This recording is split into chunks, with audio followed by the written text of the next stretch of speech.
Kubor nakaslem jong unongsan Hima. Ka Directorate of Educational Research and Training DERT jong ka sarkar jilla ha ka singi balang kalapen bana ya ka result jong ka Eksamin Meghalaya Teacher Eligibility Test 8,000 arpulai ha ka ba naki arpun 3,000 khandai spa sanpu saungut ki balai Ïakhun ki ba pas ki long tang 8,000 lai spa khat khandai ngut ya ka ni ka Eksamin Mtet lapendong ha ka shitrek unok pra 8,000 arpulai hakikat santali ki center hakeleng kajela.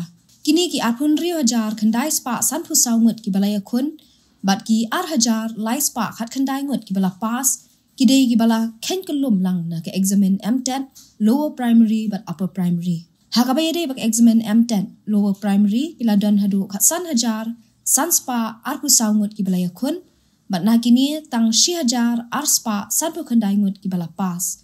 Bat ka pass percentage kalong tang khandai pon not san na kashispa. Ha kaliang ka Eksamin Mtet upper primary ila don hadu khat 2,000 south spa lai phongut ki balai Ïakhun handai ki bala pass ki long tang 6,000 hendriu phongut bat ka pass percentage kala kwat tang shaka khandai pon hendriu saw na kashispa. Ka Eksamin Mtet kalong ka bakong san na kabenta kitu ginong snong ki bakwa ban long no hikai ha ki school sarkar.